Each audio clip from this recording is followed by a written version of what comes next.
in Camden, then moved to Merchantville, and then I came out here in 5th grade. I taught health and phys ed, and I coached a lot. Okay. State, when I was working for the Youth Corps, they did a march across the state in remembrance of Harriet Tubman. And when we were on Lawnside, I met Dick Gregory, and we marched from Lawnside through Haddonfield to Croft Farm. And Dick Gregory, I always had mad respect for Dick Gregory. Well, Dick Gregory was, at one time, he started out as a political comedian, but he did a fast in prison for certain rights. He was very political, but he started out as a comedian, and he would do like political jokes, but then he became really involved in politics and nutrition and things like that. He had Dick Gregory, some kind of juice that he had put out for people for nutrition and dieting and all that. So it's very, very intelligent man, very intelligent man. You get a minute, look him up. I was, one of the books I read was Brave New World and Fahrenheit 451. And so that's Ray Bradbury. Fahrenheit 451 is about the fire department actually going and burning books. I don't know if you ever read it. And Brave New World talks about, how they were actually with like incubation and raising people to do certain jobs and be happy at them. And I see a lot of that kind of stuff, coming to fruition now. They're banning books. Just be yourself. Treat people well. I just grew up, my father was a pastor, and they just always talked about the golden rule. Do unto others as you would have them do unto you. And that's what I always say. If you treat people right, they'll treat you right. And if there's more of that going around, we wouldn't have so much turmoil. So that's my life lesson to you. Just be good to people. That's always been so I don't do anything to go to jail, but that's always been my biggest fear. Growing up, going to jail, and even now, going to jail. So I was always into sports, and so when I got out of high school, I wanted to be a athletic trainer, for a sports team. But life gets in the way. Started doing anything. So then when I went back, I went and I got my degree in health and exercise science. I had my own personal training business for a long time, and I said I would combine the two, become a teacher, become a phys ed teacher. And I wanted to start in elementary school because I wanted to instill in young people how physical education is important. So when they got to high school, because if you start in high school, they've already kind of developed their mind about it. I don't want to get sweaty, I don't want to do this, I don't want to do that. But if you instill it in young kids, then they make it a part of their life. It's not like something added and extra. So I wanted to do that from out of high school, went into personal training, and then went into education and physical education. So I played football, I wrestled, I ran track. So right here in Haddonfield. Football 3, track 2, and wrestling 3. Yeah.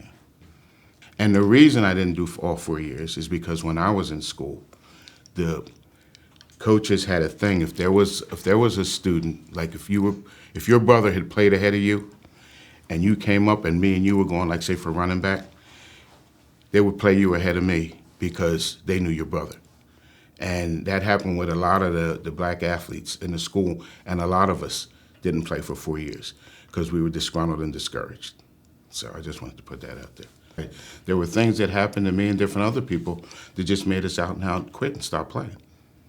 So, and some of it was like the football thing I'm telling you about. It happened to me in wrestling. I stopped in wrestling. Track was the only one it didn't happen to because the track coach, Mr. Castle, my brother had ran and he loved him, but I didn't really like track at that point. It ended up that as coaching, it was the sport that I loved to do the most, but yeah, so I was very discouraged when I was up here for sports. To Penn State. Mm-hmm. Yes, so one of my class, actually he had 2 incidents. So he used to start on the basketball team. And there was a guy who was on the bench. His father came into the coach and told the coach that he thought that his son should start ahead of this other guy, the black kid. And the next game they started him. And so he quit that sport. but he also, and he was kind of like a special ed when they had now they have least restrictive environment, but back then here at Haddonfield, they had a room for, if you needed some extra help. But he played sports, and his cousin played in the Super Bowl, and he was real good. And Penn State was looking at him, and they wanted him to come here. A new principal came over and told him he didn't like the way that he was around the school. It wasn't that his grades were bad, and told him that he couldn't play. And Penn State was going to arrange for him have the classes that could help him get up to speed and all, and he wasn't allowed to play. I saw a lot. I saw it happen a lot. And downtown too. I don't want to make it real negative, because I definitely enjoyed my time here, and it helped shape me and made me have this eclectic outlook on life and be able to deal in any kind of situation. But we would walk down the street, down Kings Highway. Cops would pick us up, take us up, and put us in jail for no reason. My mom used to have to walk up to the police station on a regular. And she'd walk in the door and she'd say, "You got these kids locked?" And they would just come and then let us out, just for walking down the street. So there was a lot of incidents, and they're still kind of hurtful, but you get over it. When you say Batesville, it wasn't really so much Batesville. It was a little beyond that. But when I remember Batesville, I just remember all the entertainment, because the Cherry Hill Arena was open, and they had concerts there. The Jersey Devils played there. They had the roller derby there. You guys might not know about the roller derby. And then down by Croft Farm, they would put up a tent in the summer, and they had, it was called the Music Fair. Temptations would be there, Supremes, things like that. So Batesville, I remember all that. And in Haddonfield, down where we used to have block parties, not like now, real good block parties. If people would come from New York, they would come from Camden down there, they would block off the street, and we would have a really great time. That's why I said that neighborhood down there was just it was just so vibrant with what was going on. House parties, not like now, and you guys go there and sit around and talk, dancing. It was just a really nice neighborhood growing up, and the wall was a major part of that. That's where the bus station was, where the buses used to stop. But we would, if you got up and you were wondering where everybody was, you went to the wall or the basketball courts, and you could find somebody and find out, what was going on for the night or whatever. So it was like, the meeting place for a small area that only has 3-4 streets. It was kind of like a hub. I was talking to my mom. My mom's 95, and she grew up at 162 Ellis Street.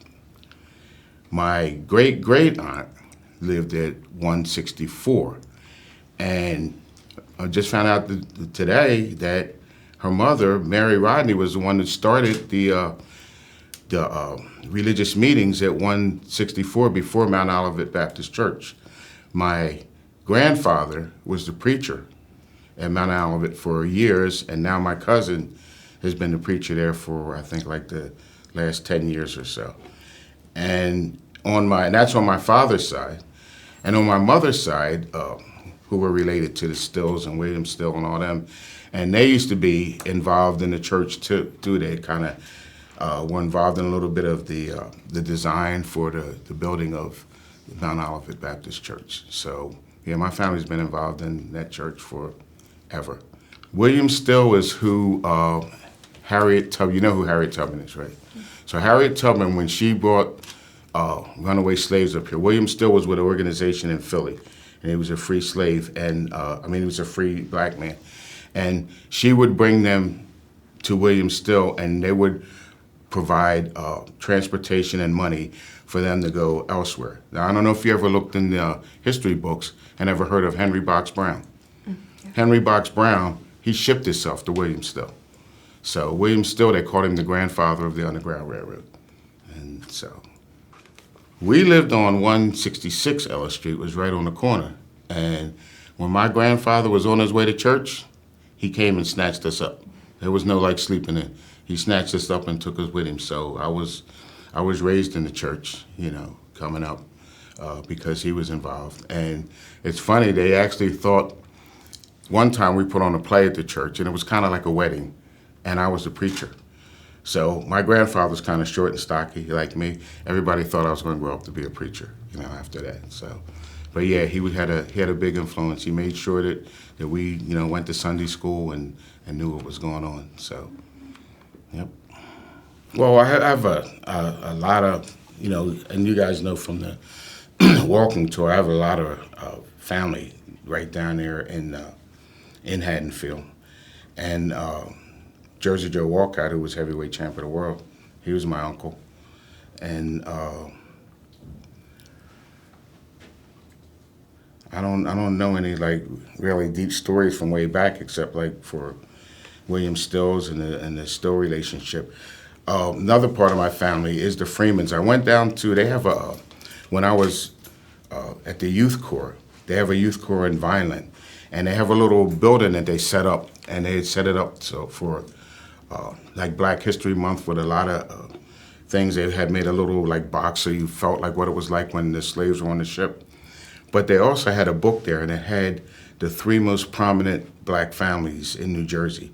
And it had the Stills, who I'm related to, and it also had the Freemans. I'm related to the Freemans. So I'm related to 2 out of 3 of the most prominent, supposedly black families.